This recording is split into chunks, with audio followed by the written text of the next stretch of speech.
Salut à tous, c'est Romain de Frandroid. Je vous retrouve de nouveau aujourd'hui pour un test un petit peu exotique, puisqu'après avoir testé les iPhones pour Frandroid, j'ai testé pour vous deux smartphones qui ne sont pas commercialisés en France, les Google Pixel 2 et Pixel 2 XL. C'est parti! On a testé ces smartphones car les plus téméraires peuvent malgré tout les importer et qu'ils peuvent intéresser les fans d'Android et de Google. Ces téléphones sont un petit peu les iPhones de Google, c'est-à-dire que ce sont les smartphones Android de base, et ce seront donc les premiers à recevoir les prochaines mises à jour majeures d'Android pendant au moins 3 ans, et c'est un argument suffisant pour beaucoup d'early adopters. On démarre comme d'habitude avec le design, et je commence par régler mes comptes avec quelques-uns des lecteurs de mes articles sur Frandroid. De gustibus et coloribus non disputandum, des goûts des couleurs, on ne discute pas. Vous êtes d'accord? Plus sérieusement, on m'a reproché de donner une bonne note au design du petit Pixel 2, qui a de grandes bordures, alors que mes collègues donnent de mauvaises notes au Sony Xperia pour cette raison. J'assume qu'il y a une part de subjectivité dans nos tests, nous sommes humains après tout. Contrairement au Sony Xperia XZ1 Compact, qui est épais, carré et moins agréable en main, je trouve le petit Pixel 2 mignon, avec son design minimaliste, tout en rondeur, et son dos tout doux en aluminium mat. Ok, la conception est datée, mais il joue bien le rôle du smartphone sans prétention qui passe inaperçu, ce que cherchent certains consommateurs comme moi. Certes, le Samsung Galaxy S8 est à peine plus gros que le Pixel 2 pour le même prix, mais il est plus clinquant, il est plus difficile à utiliser à une seule main, et tout le monde n'aime pas l'interface Samsung Experience. En matière d'écran aussi, il y a du bon et du moins bon. Le Pixel 2 XL a beaucoup fait parler de lui pour des problèmes avec son écran. Sur certains, le tactile ne fonctionne pas correctement, sur d'autres, le phénomène d'incrustation de burn-in se manifeste beaucoup trop rapidement, et Google nie sa responsabilité tout en promettant des correctifs. Je n'ai pas eu le temps de constater ces problèmes, l'écran du Pixel 2 XL que j'ai testé n'avait pas de défaut de fabrication,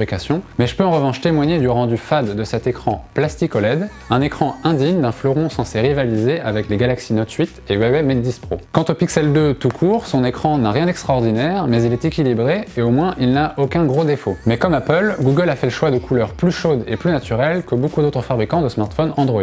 Passons maintenant au principal point fort des Google Pixel 2, leur Android pur sang. Contrairement à ce que certains pourraient penser, il ne s'agit pas d'un Android totalement stock. Par rapport à AOSP, l'Android Open Source Project, les Pixels ont droit à quelques fonctions spéciales. La plus originale est Active Edge, qui comme sur les HTC U11, permet de déclencher une action en serrant les bordures du téléphone. Malheureusement, sur les Pixel 2, on ne peut pas personnaliser cette action, et on lance obligatoirement Google Assistant. Mais à choisir, j'aurais préféré un bouton dédié sur la tranche, plutôt que cette drôle de fonction qu'on active parfois sans le vouloir en attrapant le téléphone. En somme, ce squeeze ressemble plus à un moyen de se différencier à tout prix, qu'à une vraie bonne idée. L'autre apport des Pixels, c'est la nouvelle fonction Always On Display, appelée affichage en mode veille par Google. Comme d'habitude, il s'agit de profiter du fait que seuls les pixels allumés d'un écran OLED consomment de l'énergie pour afficher en permanence l'horloge et les icônes de notification, sans ruiner l'autonomie de l'appareil comme le ferait un écran LCD dans les mêmes conditions. Le petit plus des Pixel 2, c'est leur fonction en écoute, qui affiche automatiquement le titre de la musique ambiante au bas de l'écran. Enfin, les Google Pixel 2 donnent droit au stockage gratuit, illimité et en qualité d'origine des photos et vidéos importées depuis le Pixel 2 vers Google Photos jusqu'en janvier 2021.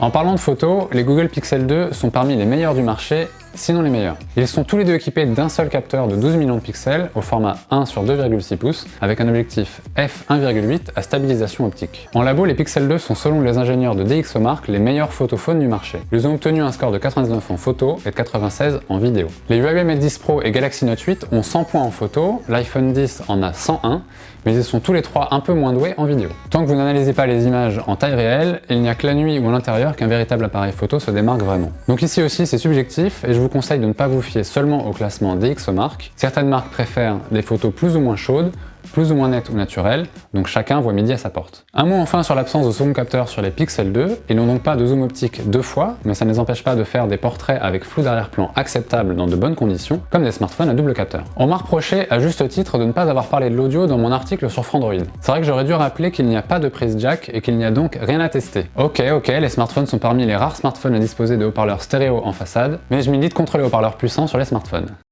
De toute manière, ils ne font pas mieux que d'autres smartphones avec un seul haut-parleur sur la tranche inférieure, en termes de puissance ou de basse fréquence, si ce n'est que le son est orienté vers l'avant. Passons rapidement sur les performances et l'autonomie. Les Pixel 2 sont d'énièmes smartphones animés par un Snapdragon 835, la puce la plus puissante du marché à ce jour, ex aequo avec celle de Samsung et de Huawei. En pratique, les deux téléphones sont parfaitement fluides et réactifs, il n'y a aucun ralentissement à déplorer, mais les Pixels sont légèrement en retrait dans certains benchmarks par rapport à d'autres smartphones Snapdragon 835. Ce n'est pas très grave, mais c'est un comble. Qui de mieux que Google pour optimiser Android avec telle ou telle puce. Le OnePlus 5T tient 10h30 contre 9h45 pour le Pixel 2 XL, et le Pixel 2 ne tient que 7h15 sur notre nouveau protocole SmartVisor, alors que le Sony Xperia XZ1 Compact tient plus de 11 heures. Espérons que Google optimisera l'autonomie avec de prochaines mises à jour. En conclusion, le Google Pixel 2 XL est décevant compte tenu de son prix de 850 $ aux États-Unis ou de 940 € en Allemagne, sachant qu'on peut acquérir un Huawei Mate 10 Pro ou un OnePlus 5T pour moins cher. Le Google Pixel 2 quant à lui est plus intéressant car il propose l'un des meilleurs appareils photo du marché pour moins cher que ses concurrents. Si vous pouvez l'acquérir au détour d'un séjour aux États-Unis, il y est vendu 650 $, ce qui vous reviendrait à 600 € à ce jour. Et si après avoir vu cette vidéo vous souhaitez un Pixel 2, je vous invite à consulter l'article que nous avons consacré à l'importation de ces smartphones en cliquant ici.